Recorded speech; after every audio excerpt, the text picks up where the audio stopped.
আসসালামু আলাইকুম। নিয়ে এলাম সেই ডাবের পুডিং রেসিপি নিয়ে। এখানে আমি ১টি ডাব নিয়েছি।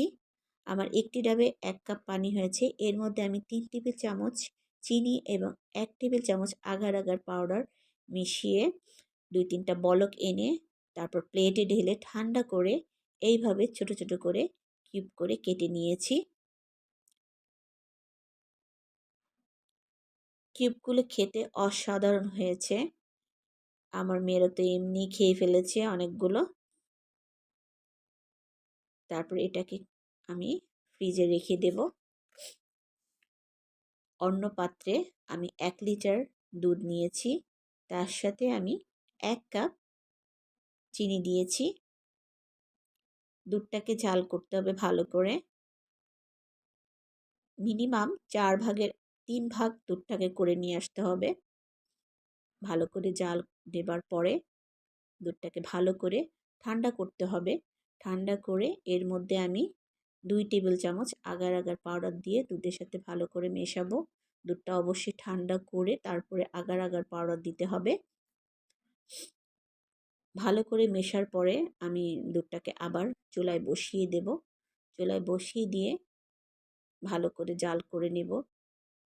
২-৩ টা বলক নিয়ে আসবো। যখনই দেখব ২-৩ টা বলক হয়ে গেছে তখনই আমরা দুধটা নামিয়ে নেব এবং যেই পাত্রে পুডিংটা সেট করব সেই ছোট, ছোট কিউব করে রাখা জেলোগুলো অর্ধেকটা এখানে দিয়ে দেব।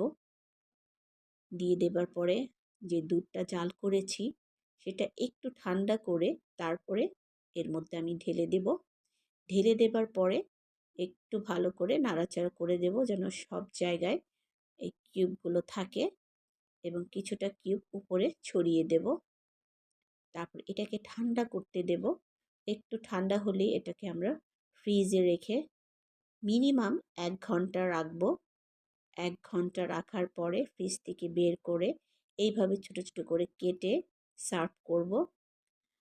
আমার এই ডাবের পুডিংটা বানার সাথে সাথেই শেষ হয়ে গেছে। এত মজা হয়েছে। আপনারা অবশ্যই একবার ট্রাই করবেন। এভাবে বানাবেন।